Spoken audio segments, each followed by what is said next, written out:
ఒక గ్లాస్ నీటితో మన ఇంటికి కావాల్సిన మొత్తం విద్యుత్ని ఉత్పత్తి చేయగలమని ఎవరైనా చెబితే మనలో చాలా మంది నమ్ముతారు. అది అసాధ్యమని తేల్చేస్తారు. ఎందుకంటే ఇప్పటి వరకు మనకు తెలిసిన శాస్త్రం ప్రకారం నీరు ఇంధనం కాదు. బొగ్గు కాలుతుంది, చమురు కాలుతుంది, గ్యాస్ కాలుతుంది, యురేనియం అణుశక్తిని విడుదల చేస్తుంది.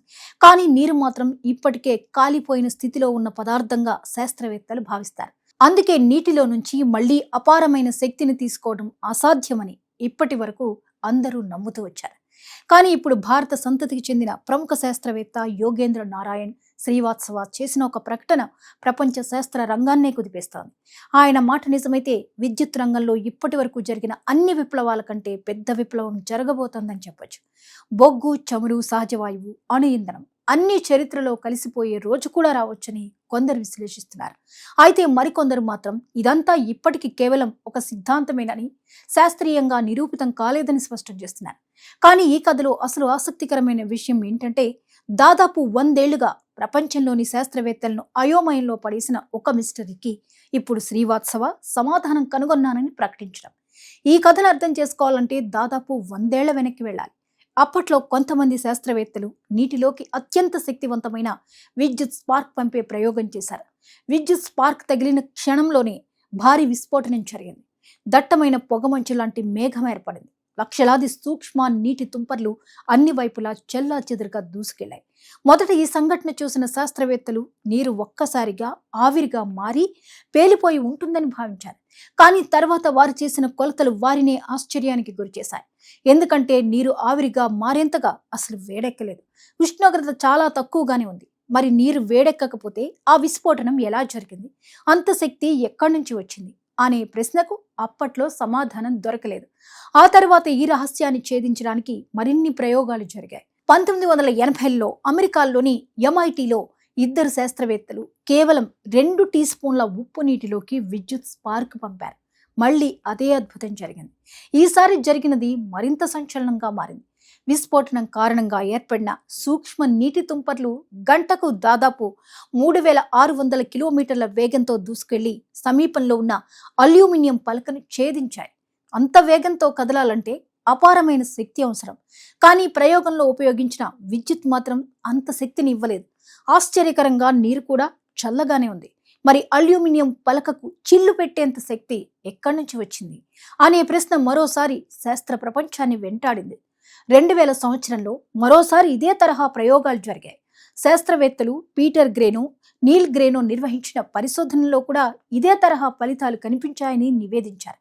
విద్యుత్ ద్వారా నీటికి అందించిన శక్తి కంటే విస్ఫోటనం సమయంలో బయటకు వచ్చిన శక్తి ఎక్కువగా కనిపించిందని వారు తెలిపారు. ఇది నిజమైతే భౌతిక శాస్త్రంలోని అత్యంత ప్రాథమిక నియమమైన శక్తి నిత్యత్వ నియమానికే సవాలవుతుంది. ఎందుకంటే ఈ నియమం ప్రకారం శక్తిని కొత్తగా సృష్టించడం సాధ్యం కాదు. శక్తిని పూర్తిగా నాశనం చేయడం కూడా సాధ్యం కాదు. ఒక రూపంలో ఉన్న శక్తి మరో రూపంలోకి మాత్రమే మారుతుంది. మరి ప్రయోగంలో విద్యుత్ ద్వారా ఇచ్చిన దానికంటే ఎక్కువ శక్తి బయటకు రావడం ఎలా సాధ్యమైంది అనే ప్రశ్నకు దశాబ్దాల పాటు సమాధానం దొరకలేదు. ఇదే సమయంలో యోగేంద్ర నారాయణ్ శ్రీవాత్సవ ఒక కొత్త సిద్ధాంతంతో ముందుకొచ్చారు. ఆయన అభిప్రాయం ప్రకారం నీటి అణువులను కలిపి ఉంచే హైడ్రోజన్ బంధాలు సాధారణ రసాయన బంధాలు మాత్రమే కావు. అవి లాగి ఉంచిన రబ్బరు బ్యాండ్ల మాదిరిగా తమలో శక్తిని నిల్వ ఉంచుతాయని ఆయన చెబుతున్నారు. విద్యుత్ స్పార్క్ ఒక్కసారిగా తగిలినప్పుడు ఆ బంధాలు ఒకేసారి తెగిపోతాయి. ఆ సమయంలో వాటిలో దాగి ఉన్న శక్తి ఒక్కసారిగా విడుదలవుతుంది. అదే విస్ఫోటనానికి కారణమవుతుందని ఆయన వివరిస్తున్నారు.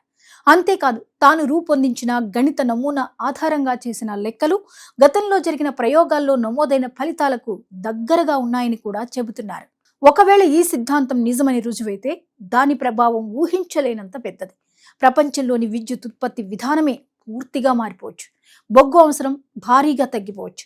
చమురు దిగుమతులపై ఆధారపడాల్సిన అవసరం తగ్గచ్చు. సహజ వాయువు వినియోగం తగ్గచ్చు. అణు ఇంధనంపై ఆధారపడే పరిస్థితి కూడా కొంతవరకు మారచ్చు. కార్బన్ ఉద్గారాలు తగ్గడంతో వాతావరణ మార్పులపై పోరాటానికి ఇది గొప్ప ఆయుధంగా మారే అవకాశం ఉంది. ప్రపంచవ్యాప్తంగా విద్యుత్ ఉత్పత్తి ఖర్చు భారీగా తగ్గిపోవచ్చు. అభివృద్ధి చెందుతున్న దేశాలకు ఇది వరంగా మారచ్చు. దూర ప్రాంతాలకు కూడా తక్కువ ఖర్చుతో విద్యుత్ అందించే అవకాశం ఏర్పడొచ్చు. ఇంధనం కోసం దేశాల మధ్య జరుగుతున్న పోటీ, యుద్ధాలు, ఆర్థిక ఆధిపత్య పోరాటాలపై కూడా దీని ప్రభావం పడే అవకాశం ఉందని కొందరు విశ్లేషకులు భావిస్తున్నారు. అయితే ఇక్కడ మరో ముఖ్యమైన విషయం ఉంది. ప్రపంచంలోని ఎక్కువ మంది శాస్త్రవేత్తలు ఇప్పటికీ శ్రీవాత్సవ సిద్ధాంతాన్ని అంగీకరించడం లేదు. కారణం చాలా స్పష్టంగా ఉంది. ఇప్పటి వరకు ఈ సిద్ధాంతం ప్రముఖ శాస్త్రీయ జర్నల్స్లో పీర్ రివ్యూ ప్రక్రియ చేరుకుని ప్రచురితం కాలేదు. శాస్త్రంలో ఏ కొత్త సిద్ధాంతమైనా ఇతర శాస్త్రవేత్తలు స్వతంత్రంగా పరీక్షించి అదే ఫలితాలు వస్తేనే దాన్ని అంగీకరిస్తారు. ప్రస్తుతం అలాంటి ధృవీకరణ జరగలేదు. అంతేకాదు, గతంలో జరిగిన ప్రయోగాల్లో కొలతల్లో పొరపాట్లు జరిగి ఉండొచ్చని, అదనపు శక్తి వచ్చినట్టు కనిపించడం కొలతల లోపం వల్ల కూడా జరిగి ఉండవచ్చని అనేక మంది శాస్త్రవేత్తలు అభిప్రాయపడుతున్నారు. కాబట్టి ఇప్పుడే దీన్ని శాస్త్రీయ సత్యంగా ప్రకటించడం సరైంది కాదని వారు చెప్తున్నారు. మరో ఆసక్తికరమైన విషయం ఏంటంటే, తన సిద్ధాంతంలోని పూర్తి సాంకేతిక వివరాలను శ్రీవాత్సవ ఇప్పుడే బయటపెట్టడానికి సిద్ధంగా లేరు. ఈ సాంకేతికతను దుర్వినియోగం చేసి ప్రమాదకర ఆయుధాల తయారీలో ఉపయోగించే అవకాశం ఉందని ఆయన ఆందోళన వ్యక్తం చేస్తున్నారు. అందుకే ముందుగా తానే కొన్ని ప్రయోగాలు పూర్తి చేసి అవి విజయవంతమైతే తర్వాత పూర్తి వివరాలను ప్రపంచానికి వెల్లడించాలని భావిస్తున్నారు. ఈ నిర్ణయం కూడా శాస్త్ర ప్రపంచంలో చర్చకు దారితీసింది. కొందరు ఇది జాగ్రత్తగా తీసుకున్న నిర్ణయం అని భావిస్తుండగా, మరికొందరు పూర్తి వివరాలు లేకుండా శాస్త్రీయ వాదనలను అంగీకరించడం సాధ్యం కాదని అంటున్నారు. యోగేంద్ర నారాయణ్ శ్రీవాత్సవ సాధారణ శాస్త్రవేత్త కాదు. ఉత్తరప్రదేశ్లోని గోరఖ్పూర్లో జన్మించిన ఆయన చిన్న వయసులోనే PhD పూర్తి చేశారు. అమెరికా, ఇటలీ వంటి దేశాల్లో ప్రొఫెసర్గా పనిచేశారు. 500కు పైగా పరిశోధన పత్రాలు ప్రచురించారు. నోబెల్ బహుమతి నామినేషన్ల ఎంపిక ప్రక్రియలో భాగస్వామ్యమయ్యే అవకాశం కూడా ఆయనకు పలుమార్లు లభించింది. అందుకే ఆయన చేసిన ఈ ప్రకటనను ప్రపంచం పూర్తిగా నిర్లక్ష్యం చేయడం లేదు. అదే సమయంలో ఆధారాలు లేకుండా అంగీకరించడమూ లేదు. ప్రస్తుతం ప్రపంచం ఎదురు చూస్తున్నది ఒక్కటే: శ్రీవాత్సవ ప్రకటించిన సిద్ధాంతాన్ని ఆయన ప్రయోగాల ద్వారా రుజువు చేయగలరా?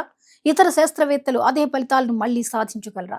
నిజంగానే నీటిలో ఇప్పటి వరకు మనకు తెలియని అపారమైన శక్తి దాగి ఉందా? లేక గత ప్రయోగాల్లో జరిగిన కొలతల పొరపాట్లే ఈ మిస్టరీకి కారణమా? ఈ ప్రశ్నలకు సమాధానం రాబోయే రోజుల్లో జరిగే శాస్త్రీయ పరిశోధనలు మాత్రమే చెప్పగలవు. ఒకవేళ ఈ సిద్ధాంతం నిజమని తేలితే అది విద్యుత్ ఉత్పత్తి చరిత్రను తిరగరాసే విప్లవం అవుతుంది. కానీ అది జరిగే వరకు ఈ అంశాన్ని ఒక ఆసక్తికరమైన శాస్త్రీయ ప్రతిపాదనగానే చూడాలి. ఎందుకంటే శాస్త్రంలో ఎంత గొప్ప ఆలోచనైనా చివరికి దాన్ని నిలబెట్టేది ఒకటే: ప్రయోగాలతో నిరూపితమైన ఆధారాలు.